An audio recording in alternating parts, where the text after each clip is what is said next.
Well guys, in this video I'm going to explain methods of proof and methods of disproof. Okay, there are three proofs actually. First one is direct proof, then indirect proof, then we have proof by contradiction. What is to be proved, that is important.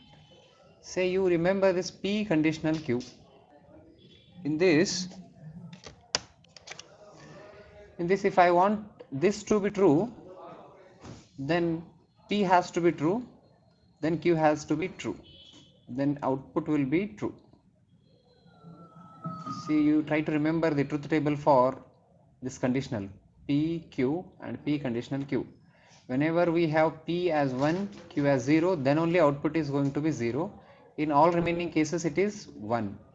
But in these proofs, what we do is we assume that P is true and we prove that Q is also true, so that this entire result is going to be true. Well, now first let us consider direct proof. There are three steps in direct proof. The first step is hypothesis. So in this P conditional Q, what we assume is, we assume that P is true. Okay.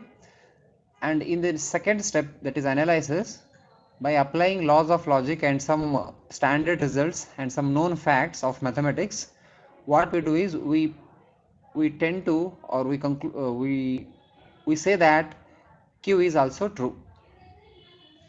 Now when P is true and Q is also true, then automatically this entire result is going to be true, and that will be our third step, that is conclusion. Here we conclude that P conditional Q is true. Okay, I'll consider one example, then it will be more clear for you.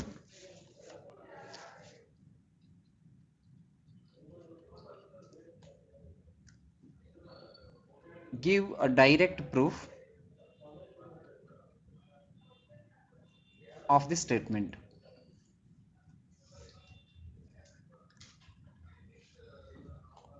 And here this word is important for you, direct proof. Now the statement is, the square of an odd integer is an odd integer.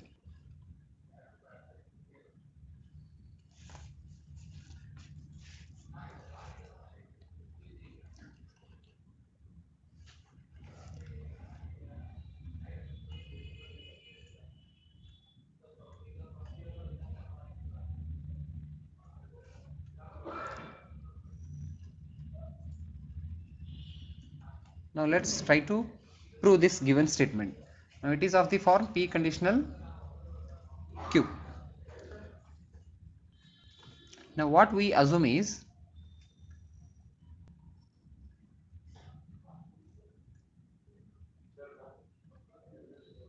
n is an odd integer.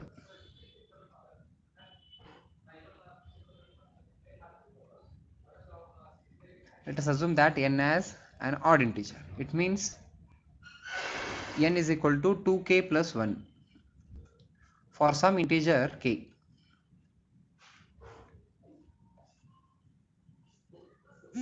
Okay. So when we say it as even, it is that number should be multiple of 2. That is why I have considered here as 2k. When 2k is even, if I add 1 to this, it must be odd number.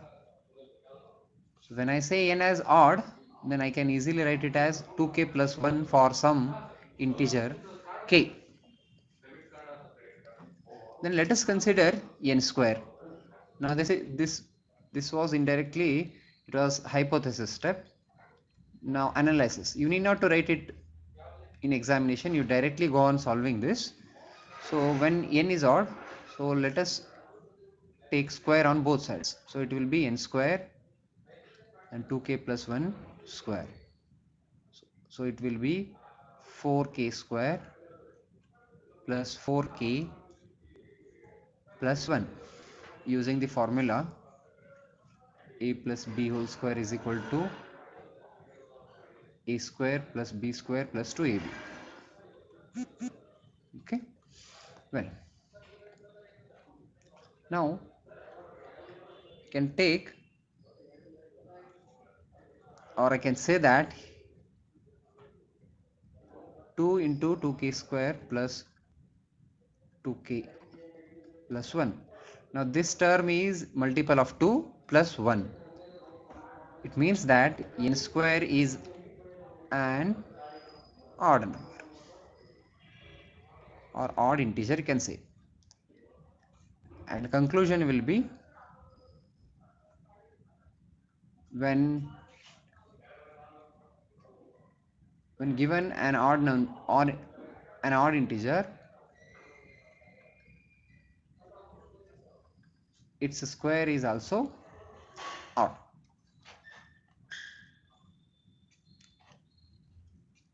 So here this statement is going to be true. What we did here, we assumed that P is true, we proved that Q is also true, so that this entire statement is going to be true. I hope you have understood this.